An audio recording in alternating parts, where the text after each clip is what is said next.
on women's liberation, a matter of arts or science. Hello, our fellow humans. We hope you're having a wonderful whatever time of the day it is when you listen to this. Now, welcome to another episode in Random Walk of History, a podcast program dedicated to tea time brain teasers, where we explore intriguing historical questions about the constructed social realities that long lives in our collective imagination.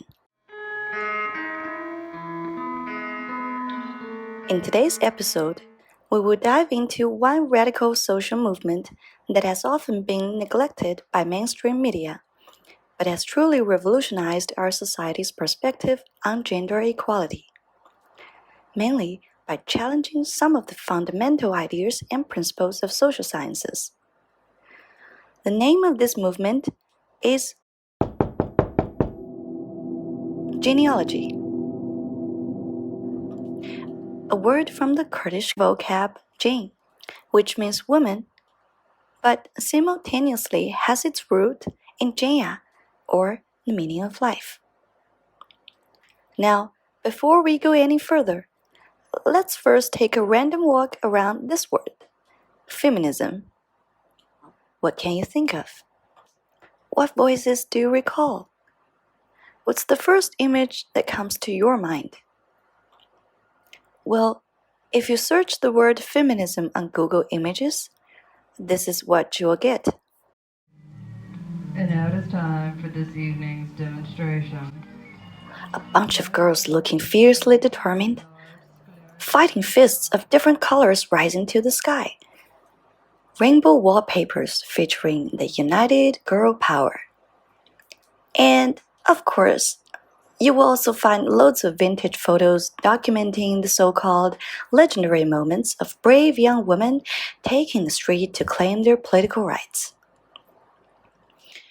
Documented by trendy hashtags like MeToo, the contemporary wave of an otherwise prolonged history of gender equality has become a popular Barbie doll to chic investors and political showmen, who continue to sell the story of the great American women who were fearless enough to gain universal suffrage. Well, any social movement entails mass mobilization, and mass mobilization requires mass media. As a Western product, post-industrialization, mass media outlets like newspapers and radio stations took a great role in vivifying the abstract ideals of gender equality. Therefore, it's easier to appeal to ethos and arouse public sentiments. Actually, research at the crossfield of behavior science and history has just found out that this multimedia publicity has had a multiplier effect in accelerating the expansion of the suffrage movement in the 1970s. Vivid imitation of women's suffering, solid broadcasting of equal rights, all through creative forms of emotional expressions. It is not romanticizing to think of the Western narrative of women's liberation as a glorious historical arts movement. For example, let's take a closer look at this original postcard on the US election day back in 1909. On the back of this minuscule canvas, we see an astonishing blend of arts and social activism. The postcard depicts an independent woman going to vote on election day in her glorious red gown, while her suffering husband has to take care of their children. Now, if you flip the postcard, you'll see a handwritten note on its back reading, "Dear Mrs. Penny, don't get insulted about this card. It is all I have to send. I will want 10 dozen eggs anyway, if no more. Mrs. R." How ignorant. Well, back in the 1960s, one would be surprised to see a face of ignorance from a woman, and even more jaw-dropping to see a frowning mouth from a male babysitter, but not the other way around. No, we would not roll our eyes if we were to swap these facial expressions between genders, because we get so used to the mass media narration that women's duties lie in the home and men's duties lie in the outer world. And that's problematic. It is no wonder this visual parody of the honored patriarchal system was considered avant-garde back in the 20th century, making a common postcard a powerful medium of social innovation. But is this the first principle driving women's liberation? That historical social movements are inherently expressive, akin to a form of arts? Or is this popular narration even making a fair depiction of the global rupture in women's long fight for gender equality around the world? In today's podcast, we want to present the other side of the lost coin, the science of women's liberation, or genealogy. So, what is genealogy? Put it simply, genealogy, or women's science, is a form of feminism advocated by Abdullah Öcalan, who is the representative leader of the Kurdistan Workers' Party, or PKK. One of the most important quotes from Öcalan is that a country cannot be free unless the women are free, claiming to put women's rights as the top priority to nation building. In his book, Liberating Life, Women's Revolution, published in 2013, Öcalan wrote, "The extent to which society can be thoroughly transformed is determined by the extent of which transformation attained by women. Similarly, the level of women's freedom and equality determines the freedom and equality of all sections of society. For a democratic nation, women's freedom is of great importance too, as liberated women constitutes liberated society. Liberated society in turn constitutes democratic nation. Moreover, the need to reverse the role of man is of revolutionary importance." Ouch! Another political rhetoric! You may just roll your eyes at it. However, the implication was actually more profound than that. Started off as part of a political agenda, genealogy actually survived the mass media boasts and boos and directly stepped onto the campus.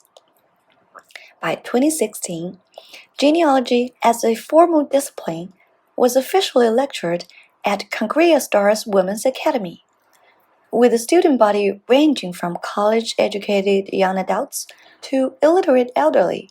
The Academy led on a scientific exploration of a highly civic, women-centric economy. So, how did genealogy transcend from another piece of propaganda to a deeply disrupting school of thought on the traditional study of women? It is helpful to place this historical phenomenon into its unique social-cultural context. Well, it is helpful to place this historical phenomenon into its unique social-cultural context. Rooted in Kurdish women's movement back in 2008, genealogy was an ideological reply to the suppressed voice of Kurdish women. Building on the awareness that women's realities have been structurally neglected, genealogy criticizes all efforts for human progress that do not address this inequality and radically transform social structures to compensate for it as incomplete.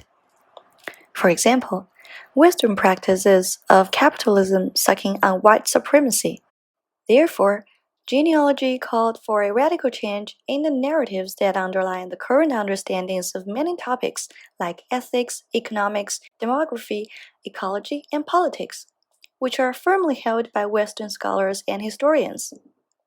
However, it seeks to transform these male-centric notions that permeate these social arenas into a vision that considers women's freedom as a priority to attain a truly free society. So, what's the fundamental cause for the Kurdish women movement to mark a different watershed against the mainstream currents of these Me Too memes? जाग उठी है घर की नारी On one hand, it is not wrong to characterize the Kurds as having an instinct to fight for autonomy. The Kurdish people are an ethnic group whose origins can be dated back to around 2000 BCE. With the migration of Indo-European tribes into the Zagros mountain region, with a population of around 25 million around the world. They were actually the largest stateless ethnic group whose shared identity is based on the promise of the homeland, as they have been inhabiting the same region for millennia.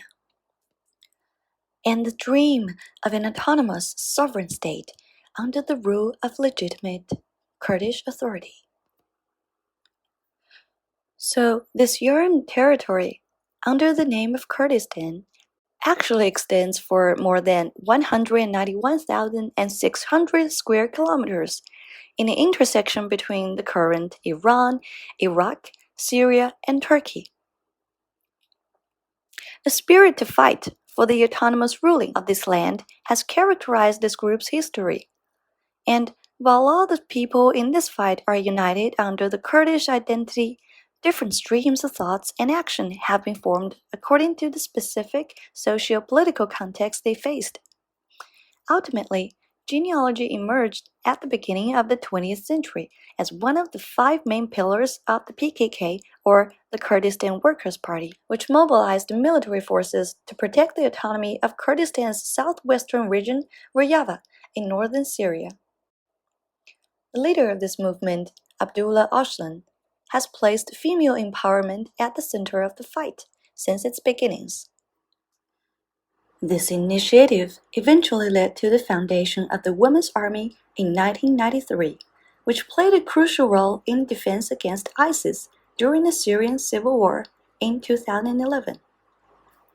Notably, part of this petition of the Kurds' independence movement is the abolition of the state that currently governs the territory and to establish a free, post-capitalist society organized as a radical democracy, in which the centralist government, the one that often ends up in the oppression of people whose lives don't fit the hegemonic vision of a good life. This will be replaced by the grassroots organizations, which, based on dialogue, would reach agreements that respect multiculturalism, and also give rise to a more legitimate form of government by attending to the particularities of the civic context, also known as democratic confederalism.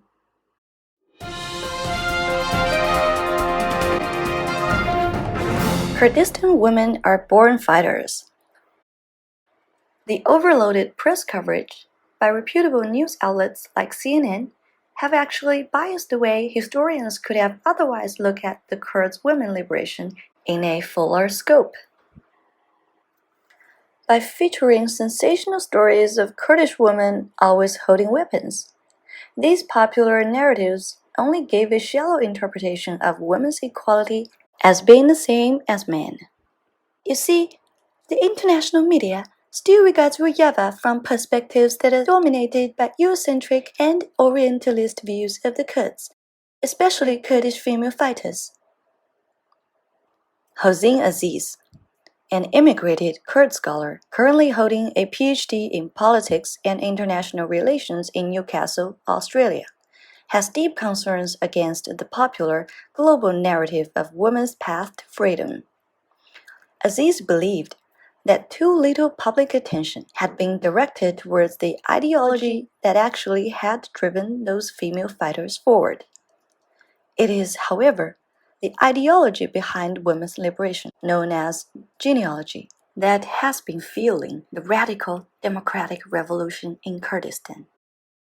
On the other hand, there are cognitive benefits to wrap up a package of beliefs and label it as science.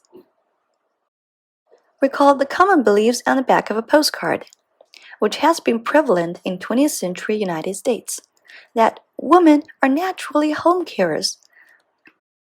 Well, this idea get no more traction due to rigorous debates of gender equality in the scholarly field. As Marcel Cartier pinpointed in his investigative piece on Kurdish social movement, communities that were less susceptible to foreign invasions or idea exchange are more likely to hold outdated, natural beliefs on the sexes, which are detrimental to overcoming the sexual ruptures that gave rise to men's dominant position in society.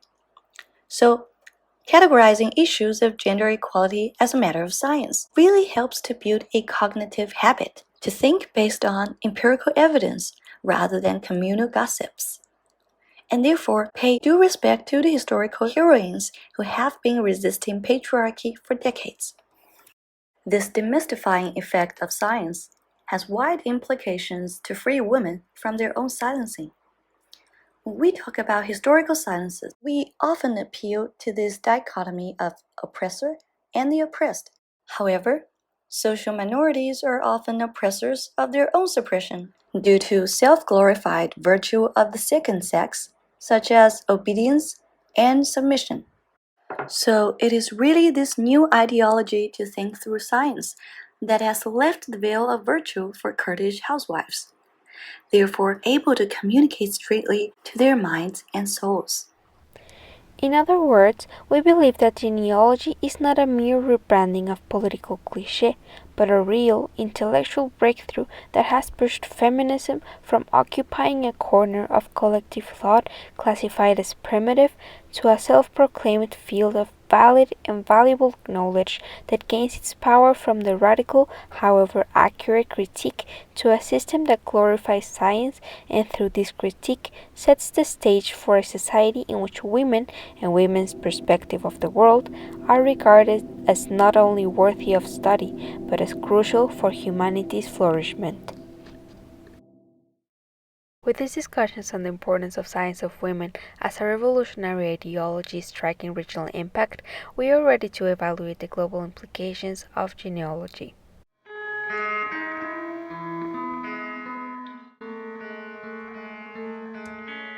Right from the start, O'Shellan, the father of genealogy, has pointed out the importance of creating a radical shift in the thought patterns of societies around the world, and he warns us about the dangers of the potential re-establishment of male power if men fail to transform themselves by sharply rejecting the patriarchal paradigms that support current forms of female oppression. Following this idea, genealogy has created meaningful connections with people from different parts of the world. Quickly spreading through all Kurdish territory, a central genealogy academia has been established in northern Kurdistan, and committees have been formed in Europe. Since 2016, the Genealogy Center in Brussels has acted as an embassy for this movement, in which volunteer women from multiple countries join to work tightly with other feminist movements, learning from the experiences each has encountered in their fight.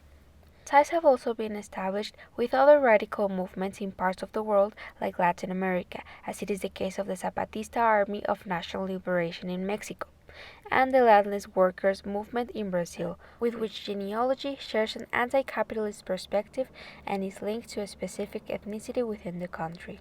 To this extent, we could argue that the emergence of genealogy does represent a global rupture under the definition that it creates a global shift in the pre-existing paradigms of social revolution, as it is based on a radical defiance of the very institutions that sustain the current global machinery workings.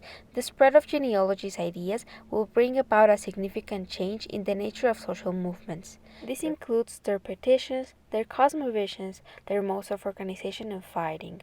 Even if right now we can't see a unified movement grounded on the premises of genealogy, we hypothesize that globalization will exacerbate the impact of these ideas, and in the following decades, we will see a significant flourishment of radical, decolonizing, anti-capitalist, anti-state, and anti-patriarchal social movements.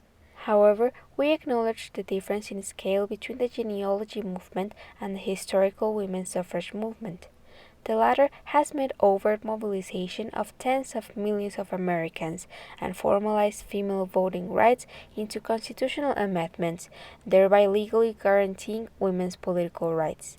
These are still what genealogy activists strive for at the current stage, especially due to the statelessness of Kurdish polity. It is therefore a question of whether the Kurds' ideology can be easily transplanted into foreign nations with different gender struggles. To formulate the answer to the query that sparked this episode, it's beneficial to take a step back and question the definitions that shape this debate. While under the strict definition that an event has to drastically change the course of the world's history from one day to the next and reach every corner of humanity's experience, we may conclude that genealogy is at best shaping a global rupture in progress. We think it's nothing less than appropriate to incorporate some of the insights that genealogy proposes. Through its critical evaluation of the rhetorical resources that dominant narratives have used to impose worldviews, ideologies, and modes of behavior that merely perpetuate a system of oppression, we might feel compelled to reject the concept of global rupture altogether.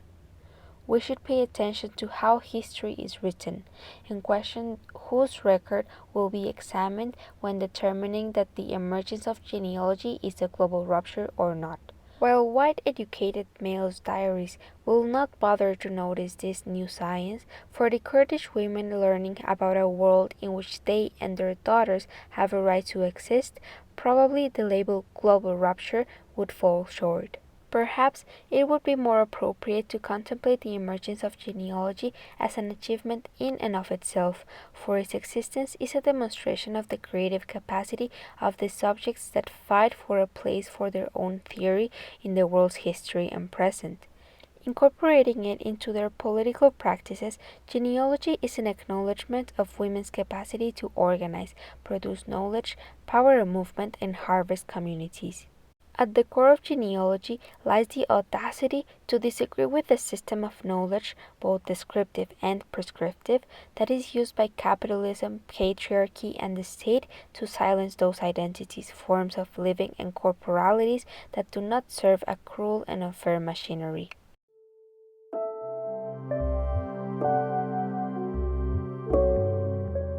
In the name of a freer society, we should start having extensive dialogue about the very movements that aim to foster further multiplicity of human experiences by empowering historically marginalized groups and rejecting the perspectives of the world that claim that there is only a single right way to exist in it.